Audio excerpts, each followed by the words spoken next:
guys, saya Khairunisa Adeha. Di sini saya akan membahas tentang video pemaparan pembelajaran Al-Quran dan hadis sebagai pedoman hidup.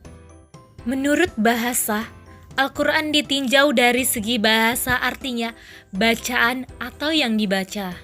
Menurut istilah, Al-Quran ialah firman Allah yang mengandung mukjizat yang diberikan kepada Nabi Muhammad SAW dengan perantara malaikat Jibril yang tertulis dalam mushaf-mushaf atau lembaran-lembaran yang disampaikan kepada kita secara mutawatir dan membacanya termasuk ibadah.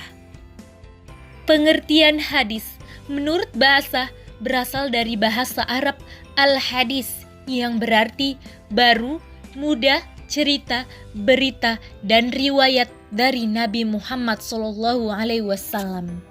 Menurut istilah, hadis adalah segala ucapan, perbuatan, dan keadaan Nabi Muhammad SAW. Fungsi Al-Quran. Banyak fungsi Al-Quran bagi kehidupan manusia, sebagaimana dijelaskan di dalam Al-Quran itu sendiri.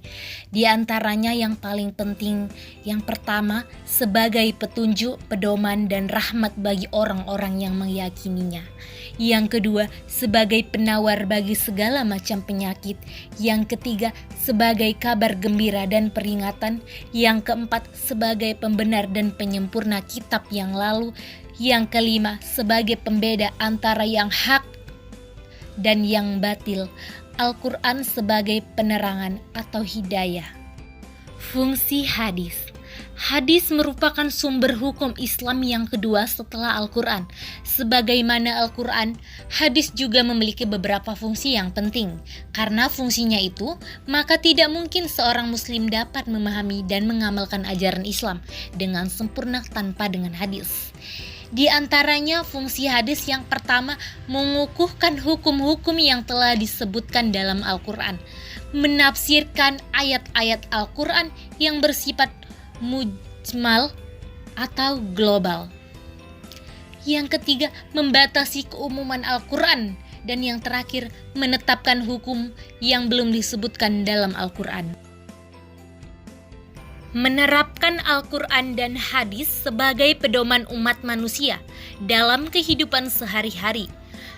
Yang pertama, selalu tekun dalam mempelajari Al-Quran dan hadis. Yang kedua, mempelajari ayat-ayat kauniyah alam semesta untuk meningkatkan keimanan. Yang ketiga, menekuni keterampilan tertentu sebagai bekal menghadapi masa depan. Yang keempat, memiliki semangat keilmuan yang tinggi untuk kepentingan dunia dan akhirat. Yang terakhir, memperbanyak bergaul dengan teman-teman yang soleh.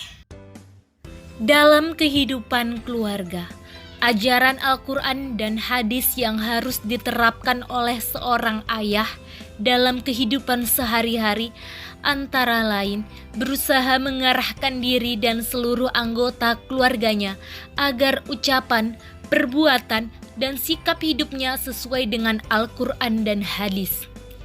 Ajaran Al-Quran dan hadis yang harus diterapkan oleh seorang ibu dalam kehidupan sehari-hari antara lain wajib menaati perintah dan saran, mendidik anak, menjaga harta suami, menjaga kehormatan suami dan dirinya, dan membantu suami dalam menciptakan keluarga yang islami.